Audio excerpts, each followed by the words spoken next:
நான் கர்த்தரிடத்தில் கேட்டேன், கர்த்தர் எனக்கு பதில் தந்தார். கேட்டு பதில் தந்தார். அது ஒரு பாயிண்ட். அடுத்தது, அந்த வருஷம் அவங்க ஆராதனை செயல்கிட்ட போகும்போது அவங்க ரொம்ப ஸ்பெசிஃபிக்காக சொல்லிட்டாங்க, நான் வரமாட்டேன். வரும் பிள்ளை பால் மறந்த பிறகு நான் பண்ண பாருங்க பொருத்தனை தேவனிடத்தில், இந்த குழந்தை நீங்கள் கொடுங்க ஆண்டவரே, என்னுடைய எல்லா மனக்லேசமும், என் சக்காலத்தை என்னை வேதனைப்படுத்தின வார்த்தைகளுக்கு, நிந்தைக்கு, அவமானத்துக்கு எல்லாத்துக்கும் முற்றுப்புள்ளி நீர் வைத்தீர் என்று நான் சந்தோஷமாக நம்ம மண்டை அந்த கொடுத்த பிள்ளைய உமக்கே நான் தரேன். அந்த பொருத்தனையில் அந்த அம்மா உறுதி. எத்தனை பேர் பொருத்தனை பண்ணுறாங்க? பொருத்தின பிறகு, பண்ணிட்ட பிறகு யோசிக்கிறாங்க, இது செய்யலாமா, இதை செய்யலாமா? கர்த்தர் அதை அருவருக்கிறார். கர்த்தருக்கு பிரியம் கிடையாது. பொருத்தனை பண்ணுறதுக்கு முன்னதாக சிந்தித்து நம்ம ஜெபித்து தேவனிடத்தில் அறிக்கை பண்ணணும். கர்த்தர் நம்மக்கிட்டேருந்து எதுவும் கேட்கல, நம்ம தான் வாய் விட்டு மாட்டிக்கிறோம். ஆனால் இந்த அம்மா பாருங்கள், சொன்ன வார்த்தையை காப்பாற்றுறாங்க. நாம் வருஷம் முடிஞ்ச பிறகு இந்த குழந்தையை எடுத்துகிட்டு வந்து ஆலயத்தில் விட போகிறேன். அவர்கள் செய்தார்கள், அவங்க சொன்ன வார்த்தையின்படி செய்தார்கள். வாசிங்கம்மா. அப்பொழுது அவள் புருஷனாகிய எல்கானா அவளை நோக்கி, நீ உன் இஷ்டப்படி செய், அவனை பால் மறக்க பண்ணும் மட்டும் இரு, கர்த்தர் தம்முடைய வார்த்தையை மாத்திரம் நிறைவேற்றுவாராக என்றான். அப்படியே அந்த ஸ்திரீ தன் பிள்ளையை பால் மறக்க பண்ணும் மட்டும் அதற்கு முளை கொடுத்தாள். அவள் அவனை பால் மறக்க பண்ணின பின்பு 3 காளைகளையும் ஒரு மரக்கால் மாவையும் ஒரு துருத்தி திராட்சை ரசத்தையும் எடுத்துக்கொண்டு அவனையும் கூட்டிக் கொண்டு சீலோவில் இருக்கிற கர்த்தருடைய ஆலயத்திற்கு போனாள். பிள்ளை இன்னும் குழந்தையாய் இருந்தது. அவர்கள் ஒரு காளையை பலியிட்டு பிள்ளையை ஏலியினிடத்தில் கொண்டு வந்து விட்டார்கள். அப்பொழுது அவள், என் ஆண்டவனே, இங்கே உம்மிடத்திலே நின்று கர்த்தரை நோக்கி விண்ணப்பம் பண்ணின ஸ்திரீ நான் தான் என்று என் ஆண்டவனாகிய உம்மிடத்தில் ஜீவனை கொண்டு சொல்கிறேன். இந்த பிள்ளைக்காக விண்ணப்பம் பண்ணினேன். நான் கர்த்தரிடத்தில் கேட்ட என் விண்ணப்பத்தின்படி எனக்கு கட்டளையிட்டார். ஆகையால் அவன் கர்த்தருக்கென்று கேட்டபடியினால் அவன் உயிரோடு இருக்கும் சகல நாளும் அவனை கர்த்தருக்கே ஒப்பு கொடுக்கிறேன் என்றாள். அவன் அங்கே கர்த்தரை பணிந்து கொண்டான். எத்தனை பெரிய ஒரு சிச்சுவேஷன்! இதை நம்ம வாசிக்கும் போதே நமக்கு ஒரு பயம் வருது.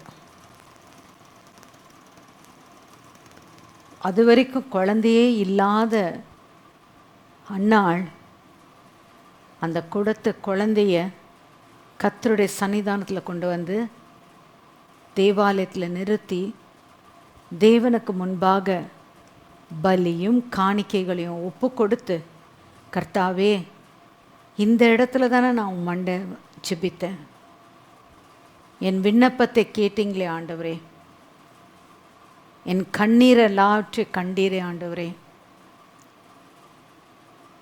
சொல்லி கர்த்தருடைய சன்னிதானத்தில் வந்து அந்த பிள்ளையை ஒப்பு கொடுக்குறாங்க.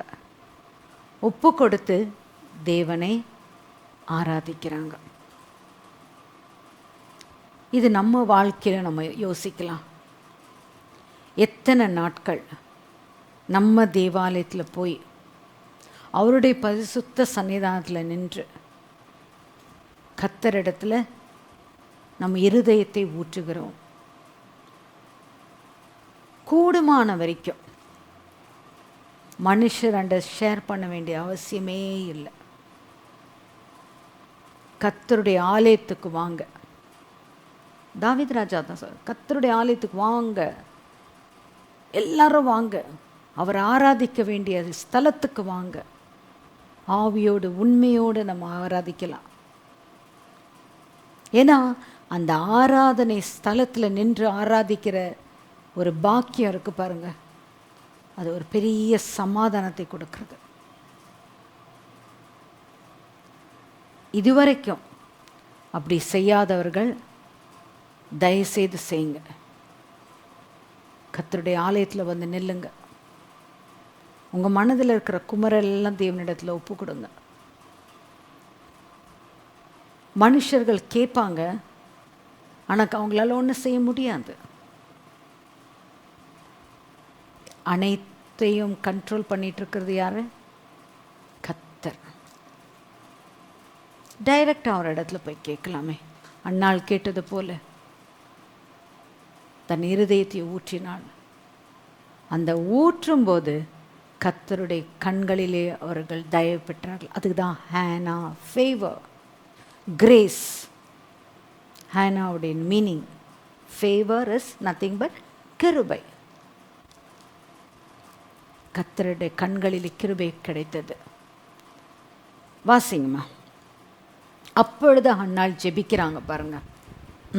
அப்பொழுது அன்னாள் ஜெபம் பண்ணி, என் இருதயம் கர்த்தருக்குள் களி கூறுகிறது, என் கொம்பு கர்த்தருக்குள் உயர்ந்திருக்கிறது, என் பகைஞரின் மேல் என் வாய் திறந்திருக்கிறது, உம்முடைய ரட்சிப்பினாலே சந்தோஷப்படுகிறேன். ஸோ ஜெபத்துக்கு பதில் வரும்போது நமக்கு என்ன கிடைக்குது? சந்தோஷம். நமக்குள்ள ஒரு உற்சாகம், நமக்குள்ள ஒரு தைரியம். கர்த்தர் என் பகைவர்களுக்கு முன்பாக, தாவீது அதான சொல்லியிருக்கிறாரு, என் சத்துருக்களுக்கு முன்பாக நீர் எனக்கு ஒரு பந்தி ஆயத்தப்படுத்தி என் தலையை எண்ணெயால் அபிஷேகம் பண்ணுகிறேன். அந்த அபிஷேகமாகப்பட்டது என்னன்னா, நம்ம அங்கீகரிக்கிறார் தேவன். இது ஒரு பெரிய ஆசீர்வாதம். வாசிங்கம்மா. கர்த்தரை போல பரிசுத்தம் உள்ளவர் இல்லை, உம்மை அல்லாமல் வேறொருவரும் இல்லை, எங்கள் தேவனை போல ஒரு கன்மலையும் இல்லை. அல்லேலூயா. சோ அக்ரி பண்றாங்க பாருங்க. என் தேவனை போல, என் தேவனை போல, என் தேவனை போல. அனுபவிங்க தேவனை. He is a very present help for us. நமக்கு உதவி செய்யும் கன்மலை அவரே. நமக்கு யாவையும் செய்து முடித்தவர் அவர் ஒருவரே. நம்ம தாயினுடைய கருவில் நம்ம உருவாகிறதுக்கு முன்னதாகவே நம்மளுடைய கருவை அவர் கண்கள் கண்டது. இதை அனுபவிக்கிறாங்க. இதை அனுபவித்து தேவனை ஆராதிக்கிறாங்க பாருங்க. அவரை வார்த்தையினால விவரித்து அவரை தேவனாகிய கர்த்தரை ஆராதிக்கிறாங்க. வாசிங்கம்மா. எங்கள் தேவனை போல ஒரு கன்மலையும் இல்லை. இனி மேட்டிமையான பேச்சை பேசாதிருங்கள், அகந்தையான பேச்சு உங்கள் வாயிலிருந்து புறப்பட வேண்டாம். கர்த்தர் ஞானமுள்ள தேவன், அவர் செய்கைகள் யதார்த்தமல்லவோ. பலவான்களின் வில் முறிந்தது, தள்ளாடினவர்களோ பலத்தினால் இடைக்கட்டப்பட்டார்கள். திருப்தியாய் இராதவர்கள் அப்பத்துக்காக கூலி வேலை செய்கிறார்கள், பசியாய் இருந்தவர்களோ இனி பசியாய் இரார்கள். மலடியாய் இருந்தவள் 7 பெற்றாள், அநேகம் பிள்ளைகளை பெற்றவளோ பலட்சயப்பட்டாள். கர்த்தர் சொல்லுகிறவரும் உயிர்ப்பிக்கிறவருமாய் இருக்கிறார். அவரே பாதாளத்தில் இறங்கவும் அதிலிருந்து ஏறவும் பண்ணுகிறார். கர்த்தர் தரித்திரம் அடைய செய்கிறவரும் ஐஸ்வர்யம் அடைய பண்ணுகிறவருமாய் இருக்கிறார். அவர் தாழ்த்துகிறவரும் உயர்த்துகிறவருமானவர். அவர் சிறியவனை புழுதியிலிருந்து எடுத்து எளியவனை குப்பையிலிருந்து உயர்த்துகிறார். அவர்களை பிரபுக்களோடு உட்காரவும் மகிமையுள்ள சிங்காசனத்தை சுதந்திரிக்கவும் பண்ணுகிறார். பூமியின் அஸ்திபாரங்கள் கர்த்தருடையவைகள், அவரே அவைகளின் மேல் பூச்சக்கரத்தை வைத்தார். அவர் தமது பரிசுத்தவான்களின் பாதங்களை காப்பார். துன்மார்க்கர் இருளிலே மௌனமாவார்கள், பலத்தினால் ஒருவனும் மேற்கொள்வதில்லை. கர்த்தரோடே வழக்காடுகிறவர்கள் நொறுக்கப்படுவார்கள். வானத்தில் இருந்து அவர் மேல் முழங்குவார். கர்த்தர் பூமியின் கடையாந்திரங்களை நியாயந்தீர்த்து தாம் ஏற்படுத்தின ராஜாவுக்கு பலன் அளித்து தாம் அபிஷேகம் பண்ணினவரின் கொம்பை உயர பண்ணுவார் என்று துதித்தாள். ஸோ தேவனை துதிக்கிறதுக்கு தன் இருதயத்தில் அவ என்னென்னலாம் சொல்ல முடியுமோ அன்னாள் சொல்லி தேவனை துதிக்கிறாப்புல. ஒரு மனுஷனை புழுதியிலேருந்து எப்படி அந்த அம்மா உணர்ந்திருப்பாங்க, அனுபவிச்சு சொல்கிறாங்க பாருங்க. ஒரு மனுஷனை புழுதியிலேருந்து எடுத்து, அப்போ புழுதினா என்ன? The poorest of the poor, பிரபுக்களோடு ராஜாக்களோடு உட்கார செய்கிறவர் தேவன். மேட்டுமையாக இருந்தாங்கனாக்கா தள்ளி போட்டுறேன்ட்டார் தேவன்.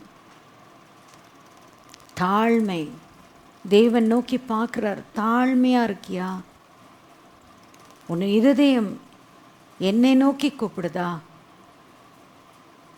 இல்லை உன் சொந்த வழியில் போயிட்டு ஆண்டவரே எனக்கு இது செய்யுங்க, ஆண்டவரே எனக்கு இது செய்யுங்க, அப்படி இருக்கியா? சிந்திங்க தேவஜனமே. இது பேரனஸ்ன்றது வெறும் குழந்தை இல்லைன்றது மட்டும் இல்லை. நம்மளுடைய லைஃப் கனெக்டட் வித் காடாக இருக்கா? am I well connected with God? தேவனோடு நான் இணைந்து காணப்படுகிறேனா? என்னுடைய எல்லா காரியமும் அவருக்கு தெரிவிக்கிறேனா? அவரை நான் முன்வைக்கிறேனா? இங்கே அன்னாள் பிள்ளை இல்லை பேரன்னு சொல்லாத 7 பிள்ளைகளுக்கு தாயாவாய் சொல்லிட்டு சொல்கிறாங்க. இந்த ஸ்திரீ கர்த்தருக்கு பொருத்தனை பண்ணி குழந்தைய கொடுத்த பிறகு கர்த்தர் அன்னாளை மறுபடியும் ஆசீர்வதிக்கிறார். அவள் தன்னுடைய இருதயத்தில் இருக்கிறது எல்லாத்தையும் தேவனிடத்தில் ஒப்பு கொடுக்குறான். அவரை துதிக்கிறா துதிக்கிறா துதிக்கிறா, சந்தோஷப்படுறா, கர்த்தருக்கு ஆராதிக்கிறாப்புல. கர்த்தர் நிச்சயமா ரொம்ப சந்தோஷப்பட்டிருப்பார். வாசிங்கம்மா தொடர்ந்து 11வது வசனம். பின்பு எல்கானா ராமாவில் இருக்கிற தன் வீட்டுக்கு போனான். அந்த பிள்ளையோ ஆசாரியனாகிய ஏலிக்கு முன்பாக கர்த்தருக்கு பணிவிடை செய்து கொண்டிருந்தான். சின்ன குழந்தை சிறியவனாய் இருந்தான்னு சொல்லப்பட்டிருக்கு. ஒரு குழந்தை பால் மறக்குதுன்னா 3 வயசாக இருக்கும், இல்லாட்டி மேக்ஸிமம் போனாக்கா 4 வயசு. அந்த சின்ன குழந்தை தன் தாய் அந்த 3 வயசு வரைக்கும் சொல்லி வளர்த்துருப்பாங்க.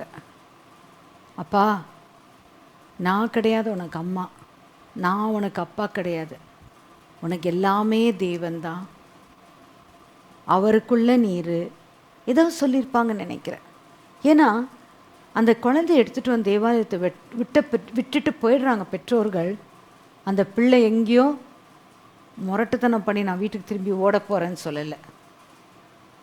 தன் ஸ்தானத்தில் நிறுத்தின இடத்துல தன் ஜீவிய காலம் முழுவதும் இருந்தாப்புல.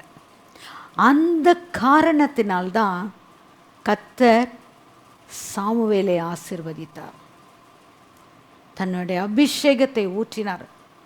பின்னாடி நம்ம படிக்கும்போது நம்ம பார்ப்போம், கர்த்தர் தெரிந்து கொள்ளப்பட்ட ஏலி இடத்துல ஒரு தெய்வ மனுஷன் சொல்கிறாரு, என் இருதயத்துக்கு ஏற்ற ஒரு தீர்க்கதரிசியை நான் என் ஸ்தானத்தில் கொண்டு வந்து எனக்கு விருப்பப்படி அந்த மகன் இருப்பான்னு சொல்லிட்டு தேவன் அவ்வளோ எதிர்பார்த்த காரியம் அந்த பிள்ளையுடைய மனதில் போடுகிறார். இன்றைக்கு நம்ம யோசிக்கிறோம், கர்த்தர் எனக்கு கொடுத்துருக்கிற ஸ்தானத்தில் நான் நின்று அவரு எதிர்பார்க்குற மாதிரி நான் இருக்கிறேனா? அந்த சின்ன குழந்தை, ஒரு 3 வயசு குழந்தை தேவனுடைய ஆலயத்தில் விட்டுட்டு போயிடுறாங்க பெற்றவங்க. அங்கே தான் வளருது. அங்கே வளர்கிற இடத்துல ஓப்பனி பினகாஸ் திருட்டு பசங்க அதையும் கவனிக்குது. பரிசுத்தமான ஆசாரிய ஸ்தலத்தில் இருக்கிற ஏலியுடைய வாழ்க்கையும் பார்க்குது. ஆனால் அதெல்லாத்தையும் காட்டிலும் தேவனோடு இணைந்த ஒரு வாழ்க்கை சாமுவேல் அந்த தேவாலயத்தில் காணப்படுகிறார்.